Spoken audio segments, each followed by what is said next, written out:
Hello અને નમસ્કાર મિત્રો, કેમ છો બધા? મજામાં ને? મિત્રો હું મહેતા ફરી એકવાર સ્વાગત કરું છું તમારું તમારી પોતાની ચેનલ પર। મિત્રો, આપણી ત્વચા છે તે આપણા શરીરનું લગભગ સૌથી મોટું અવયવ છે।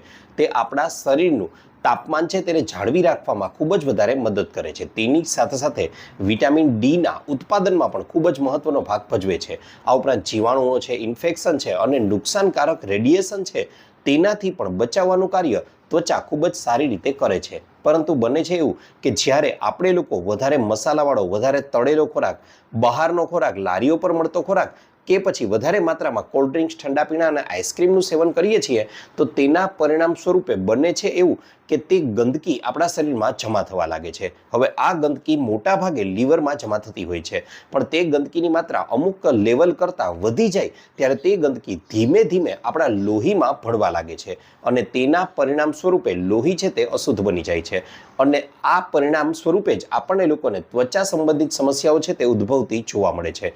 ઘણીવાર ઘણી હેલ્ધી દેખાતી વસ્તુઓ છે ને તેના સેવન કરવાથી પણ ઘણીવાર ત્વચા સંબંધિત સમસ્યાઓ ઉત્પન્ન થાય છે। આજના આ વિડીયોમાં આપણે લોકો ચર્ચા કરવાના છીએ એવી 5 વસ્તુઓ કે જેનાથી ત્વચા સંબંધિત સમસ્યાઓ ઉત્પન્ન થાય છે અને સાથે સાથે એવી વસ્તુઓ વિશે પણ જણાવીશ કે જેનાથી આ સમસ્યાઓથી ખૂબ જ સરળતાથી બચી શકાય છે। ત્યારબાદ વિડીયોના અંતમાં હું તમને લોકોને અમુક એવા સચોટ ઉપાય સૂચવીશ કે જે ત્વચા સંબંધિત ગમે તેવી કોઈ પણ પ્રકારની સમસ્યા હોય, પછી એ ધાધર હોય, ખરજવું હોય, ખાજ હોય, ખુજલી હોય, કોઈ પણ પ્રકારની ત્વચા સંબંધિત સમસ્યા હોય તેને દૂર કરવામાં મહત્વનો ભાગ ભજવે છે અને તેને સંપૂર્ણપણે દૂર કરી દેશે। તો ચાલો જરા પણ વાર ન લગાડતા સીધો જ શરૂ કરી દઈએ આજનો વિડીયો। મિત્રો, સૌથી પહેલી તો જે વસ્તુ છે કે જે લોકોને ત્વચા સંબંધિત સમસ્યાઓ રહેતી હોય તેમણે આ વસ્તુઓનું સેવન ન જ કરવું જોઈએ તો તેનું નામ છે ગરમ તાસીરની વસ્તુઓ। જી હા મિત્રો, આપણા ખોરાકમાં ઉપયોગમાં લેવાતી રોજબરોજના જીવનમાં એવી ઘણી વસ્તુઓ છે કે જેની તાસીર ગરમ હોય છે। ખરેખરમાં તો આ ગરમ તાસીરની વસ્તુઓ આપણા શરીરની અંદર પાચન છે તેને સુધારવામાં ઘણો મહત્વનો ભાગ ભજવે છે। તેની સાથે સાથે ખોરાકનો સ્વાદ પણ વધારે છે। જેમ કે નામ સહિત વાત કરવા જાઉં તો મરચાનો પાવડર છે, ગરમ મસાલો છે કે જુદા જુદા પ્રકારના અથાણાઓ છે, પરંતુ બને છે એવું કે જે લોકોની તાસીર પહેલેથી જ ગરમ છે અથવા તો જેમની ત્વચા છે તે સેન્સિટિવ છે તો તેવા લોકો માટે આ પ્રકારની ગરમ તાસીરની વસ્તુઓ છે તે નુકસાન કરી શકે છે। જી હા મિત્રો, આ વસ્તુઓ છે તેનાથી ત્વચાની તબિયત છે તે બગડી શકે છે। આ ઉપરાંત વાત કરવા જાવ તો આ વસ્તુઓ ખાવાથી શરીરમાં ગરમી છે તે વધવાથી આપણા શરીરમાં એસિડિકતા વધે છે, તેના પરિણામે વાત દોષમાં વધારો થાય છે અને તેથી આ પ્રકારની સમસ્યાઓ ઉત્પન્ન થાય છે। ખાસ કરીને થોડા ઉદાહરણથી સમજવાનો પ્રયત્ન કરીએ તો તમે લોકો મરચા પાવડરના બદલે મરીનો પાવડર છે તેનો ઉપયોગ કરી શકો છો, લાલ મરચાના બદલામાં લીલા મરચાનો ઉપયોગ કરી શકો છો અને તેની સામે કેરીના અથાણા લો છો તો તેના બદલામાં તમે લીંબુના અથાણાનું સેવન કરી શકો છો। તે મોડરેટ પ્રમાણમાં લઈ શકો છો અને તેનાથી તમને લોકોને આ પ્રકારની સમસ્યાઓથી ખૂબ જ સરળતાથી છુટકારો મળી શકશે। આ ઉપરાંત કાજુ છે, બદામ છે અને અખરોટ છે, આ એવા પ્રકારના સૂકા મેવા છે કે જેને યોગ્ય રીતે લેવામાં આવે તો તેનાથી પણ ખરો ફાયદો થાય છે, પરંતુ તેને લેવાની રીત સાચી હોવી જોઈએ, નહીં તો તેનાથી નુકસાન પણ થઈ શકે છે। આ બધી વસ્તુઓ એવી છે સૂકા મેવામાં કે જેને રાત્રિના સમયે પલાળી વહેલી સવારે તેના પરની છાલ છે તેને દૂર કરી અને ખાવામાં આવે તો તેનાથી ખૂબ જ વધારે ફાયદો થાય છે। આ ઉપરાંત મિત્રો, ચા અને કોફીનું સેવન પણ બને તેટલું ઓછું કરવું જોઈએ તો તેનાથી પણ આપણી ત્વચા સંબંધિત સમસ્યાઓ છે તેનાથી બચી શકાય છે। આ ઉપરાંત ફ્રીજનું ઠંડુ લાગતું પાણી છે, આ ફ્રીજનું ઠંડુ પાણી પીવાની તો ઘણી મજા આવે છે, પરંતુ પેટમાં અંદર જઈ અને ખરેખરમાં તો તે ગરમી ઉત્પન્ન કરે છે, એટલા માટે પણ તેનું સેવન ખાસ કરીને ઉનાળામાં ટાળવું જોઈએ। તેના બદલામાં માટલાનું પાણી છે તે સૌથી બેસ્ટ અને સર્વશ્રેષ્ઠ છે। ત્યાર પછી મિત્રો, નંબર 2 ઉપર જે વસ્તુને અહીં સ્થાન આપવામાં આવેલું છે તેનું નામ છે ચિકાસયુક્ત શાકભાજી। હવે ચિકાસયુક્ત શાકભાજીમાં ભીંડા છે, સકરિયા છે, રીંગણા છે, આ એવા શાકભાજી છે કે જે ખરેખર અંદરથી ચિકાસયુક્ત હોય છે। મિત્રો, ખરેખરમાં તો આ શાકભાજી એવા છે કે જે આપણા શરીરને અંદરથી એકદમ શક્તિ પ્રદાન કરે છે, પરંતુ જે લોકોની સ્કિન છે તે સેન્સિટિવ છે તો તે લોકોએ ખરેખરમાં આ શાકભાજીના સેવનથી બચવું જોઈએ। મિત્રો, ત્યાર પછી આગળ વાત કરવા જઈએ તો આયુર્વેદમાં તો રીંગણા માટે ખાસ કીધેલું છે કે એકાદ વાર પણ એવા લોકો કે જેમની સ્કિન સેન્સિટિવ છે તે લોકો આનું સેવન કરી લે છે તો તેની અસર તરત જ દેખાઈ આવે છે। મિત્રો ઘણીવાર એવું પણ બને છે કે જે લોકોને ખરજવું છે કે પછી ત્વચા સંબંધિત સમસ્યાઓ છે તે લોકો આને અનુરૂપ દવાઓનું સેવન તો કરે છે, પરંતુ તે લોકોથી આ વસ્તુઓ છે તે છૂટતી નથી અને પરિણામ સ્વરૂપે ગમે તેવી દવા લેશો તો પણ તેની કોઈ ખાસ અસર છે તે તમને નહીં જોવા મળે। હા, તમે લોકો કેપ્સિકમ છે, દૂધી છે, કોળું છે, ફ્લાવર છે, કોબી છે, ગાજર છે, કારેલા, વટાણા, પરવળ આવી વસ્તુઓ છે તેનું સેવન ચોક્કસથી કરી શકો છો। તેમાં સારી માત્રામાં એન્ટીઓક્સિડન્ટ રહેલા હોય છે, પણ અહીં જે જણાવેલા અન્ય શાકભાજી, ચીકાશયુક્ત શાકભાજી છે તે ન ખાવા જોઈએ। ત્યારબાદ મિત્રો આગળની ત્રીજા નંબર ઉપર જે વસ્તુઓ આવે છે કે જેનું સેવન ન કરવું જોઈએ તેનું નામ છે ખાટી વસ્તુઓ। ખાટી વસ્તુઓ છે તે ભૂખને ચોક્કસથી વધારે છે, પણ વધારે માત્રામાં ખાટી વસ્તુઓ ખાશો તો તેનાથી માત્ર ને માત્ર નુકસાન થાય છે। ખાસ કરીને વાત કરવા જાઉં તો જે લોકોને સેન્સિટિવ સ્કિન છે તો તે લોકોએ તો ખાટી વસ્તુઓને અવોઇડ જ કરવી જોઈએ। આ ઉપરાંત જે લોકોને સ્કિન સંબંધિત સમસ્યાઓ રહે છે તે લોકોએ પણ આગલા અમુક દિવસો સુધી તેમાં પણ ખાસ કરીને આંબલી કે આંબલીની ચટણીમાંથી બનેલી કે પછી આંબલીનો ઉપયોગ થયેલી વસ્તુઓ છે તેને આગલા અમુક મહિનાઓ સુધી તો અવોઇડ જ કરવી જોઈએ જો સ્કિનની સમસ્યાથી છુટકારો મેળવવો હોય તો।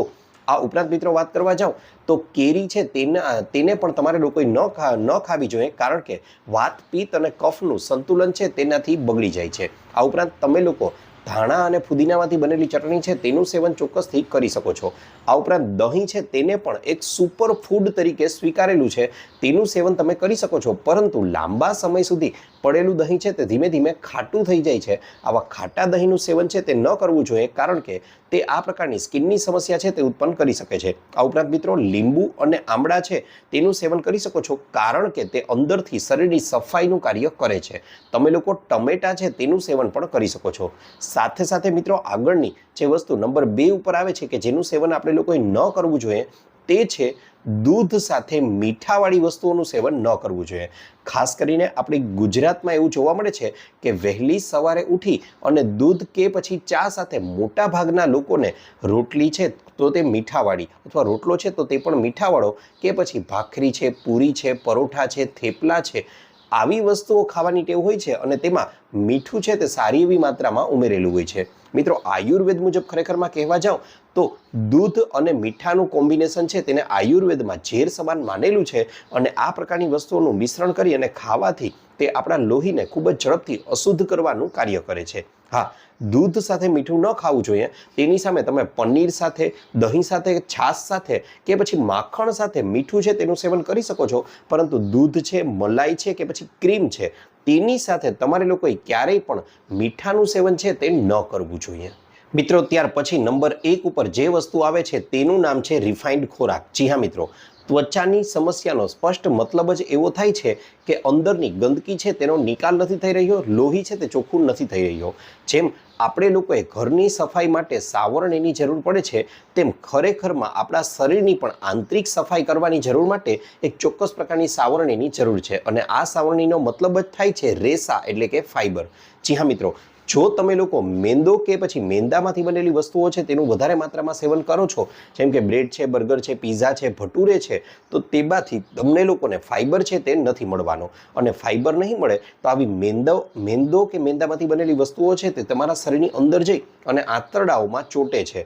તેના પરિણામ સ્વરૂપે કબજિયાત થાય છે અને તેનાથી ગંદકી છે તે અંદર રહે છે અને પરિણામે આવી સ્કિન સંબંધિત સમસ્યાઓ છે તે ઉત્પન્ન થાય છે। હવે આના ઉપાય રૂપે એવી વસ્તુઓનું સેવન કરવું જોઈએ કે જેમાં ફાઈબરની માત્રા ખૂબ જ વધારે હોય, જેમ કે મિલેટ્સ છે તે ખાઈ શકો છો, ઓટ્સ છે તે ખાઈ શકો છો, તમે દરેક પ્રકારના અનાજ અને કઠોળ છે તેનું સેવન કરી શકો છો, સાથે સાથે ફળો ખાઈ શકો છો, શાકભાજી ખાઈ શકો છો। આ ઉપરાંત તમે જ્યારે ઘરમાં દાળ કે શાક બનાવો છો તો તેના ઉપર 1 ચમચી જેટલું શુદ્ધ ગાયનું દેશી ઘી છે તેને ઉમેરીને સેવન કરી શકો છો।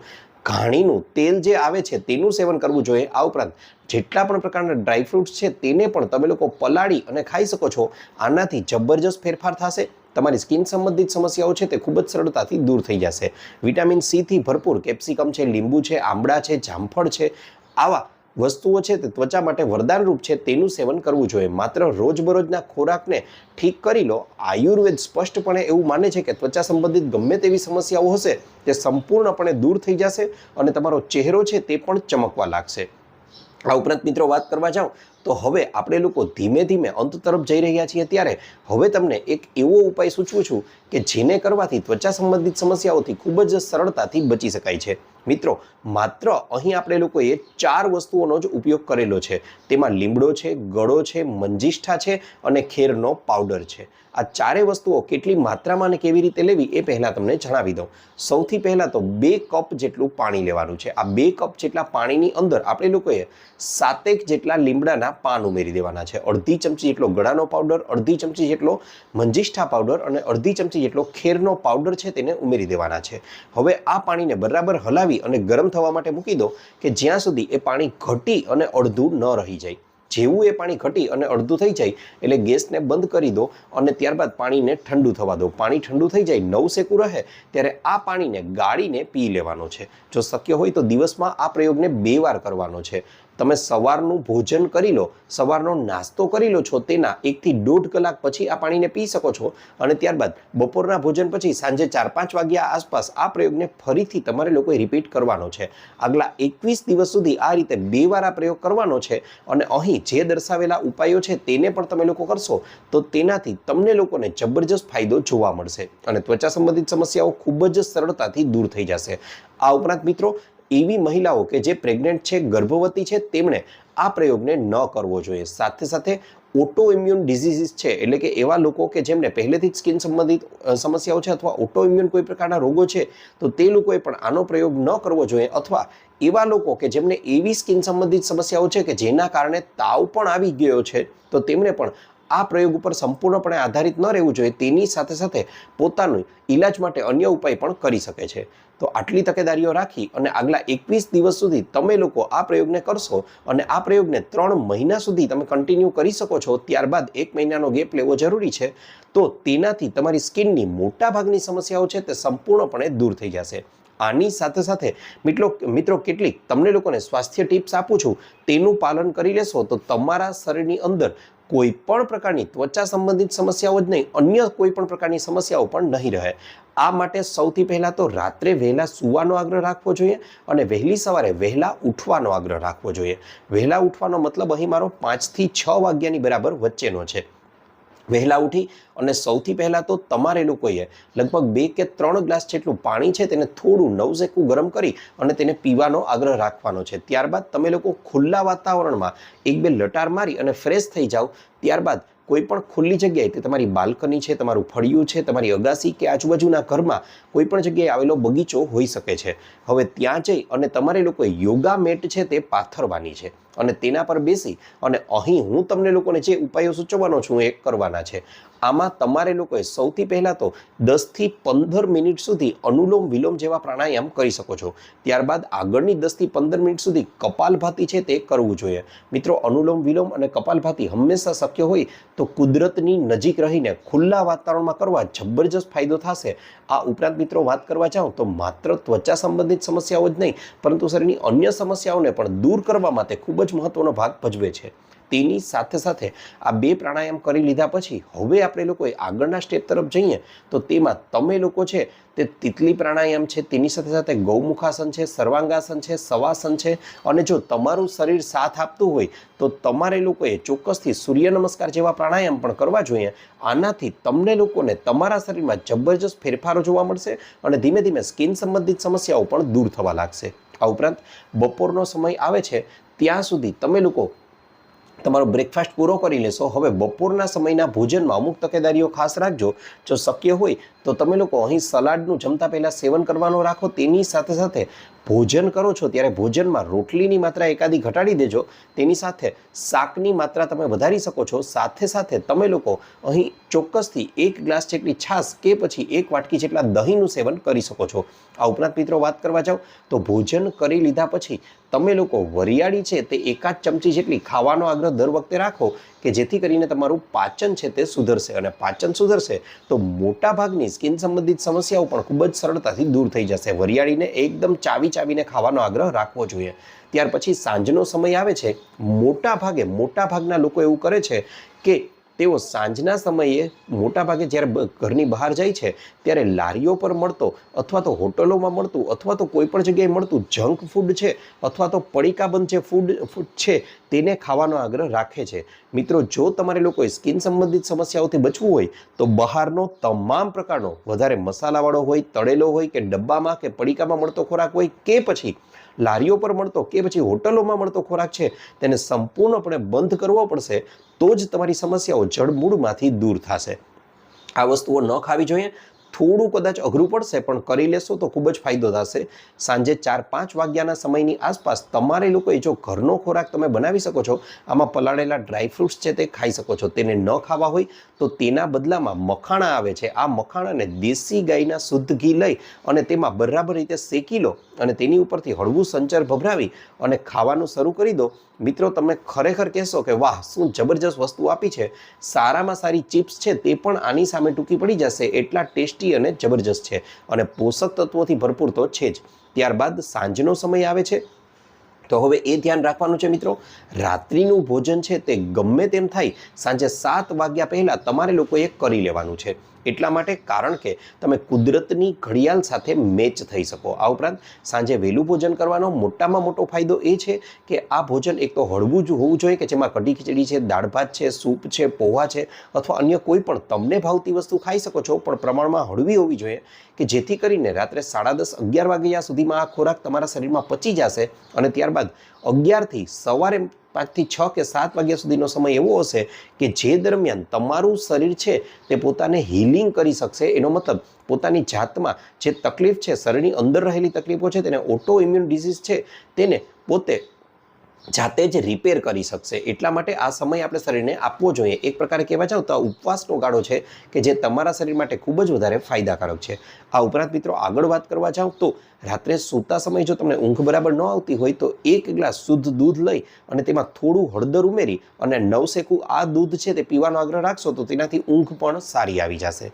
મિત્રો, સાંજે વહેલું ખાવાનો એટલે આગ્રહ રાખવાનું કહું છું કારણ કે તમે આપણા વડીલો, આપણા દાદા દાદી કે નાના નાનીને જોયા હશે અથવા તો ભારતના કે ગુજરાત દેશના જે ખેડૂત મિત્રો છે તેમને પણ જોયા હશે, તેઓ સાંજનું ભોજન છે તે વહેલું પૂરું કરી દે છે અને એટલા માટે જ તેઓ લાંબુ આયુષ્ય ભોગવે છે, નિરોગી આયુષ્ય ભોગવે છે અને લાંબા સમય સુધી તંદુરસ્ત રહે છે. મિત્રો, ઘણા લોકો એમ કહે છે કે અમુક ચોક્કસ પ્રકારની પરેજી પાડવી જોઈએ, પરંતુ વિચારો પરેજીનો મતલબ જ અહીં શું થાય છે. આપણે એવું વિચારીએ છીએ કે બહારનો ખોરાક ન ખાવો એટલે પરેજી, પણ પહેલાંના સમયમાં તો તમે જોયું હશે, હું ખાસ કરીને વાત કરવા જાઉં દાદા દાદી કે નાના નાનીના સમયમાં, કે તેઓ બહારનો ખોરાક ખાતા જ નહીં. આને કોઈ પરેજી નથી કહેવાની, પણ બસ માત્ર નાની નાની તકેદારીઓ રાખવાની છે અને આટલું ધ્યાન રાખી લેશો ને તો ગેરંટી સાથે કહું છું, સ્કિનની સમસ્યા જ નહીં, અન્ય કોઈ પણ પ્રકારની સમસ્યા તમને અડી પણ નહીં શકે. જો મિત્રો તમને આ વિડીયોમાંથી કંઈક જાણવા નવું મળ્યું હોય એવું લાગતું હોય તો ચોક્કસથી આપજો. વિડીયોને એક લાઇક અને ચેનલને કરી લેજો સબસ્ક્રાઇબ. સાથે સાથે આપને પણ કોઈ હેલ્થ કે બ્યુટી સંબંધિત સમસ્યા હોય તો એ પણ જણાવજો. અમે તેને અનુરૂપ પણ નવા વિડીયો લાવવાનો પૂરતો પ્રયાસ કરીશું. આ ઉપરાંત તમે લોકો પણ આ વિડીયોને ક્યાંથી જોઈ રહ્યા છો, કયા ગામ, કયા શહેર, કયા તાલુકા, કયા જિલ્લા, કયા રાજ્ય કે કયા દેશમાંથી, એ પણ અમને જણાવજો, કારણ કે અમને લોકોને જાણીને ખૂબ જ આનંદ થાય છે કે અમારી ઓડિયન્સ અમને ક્યાંથી જોઈ રહી છે. આપનો ખૂબ ખૂબ આભાર.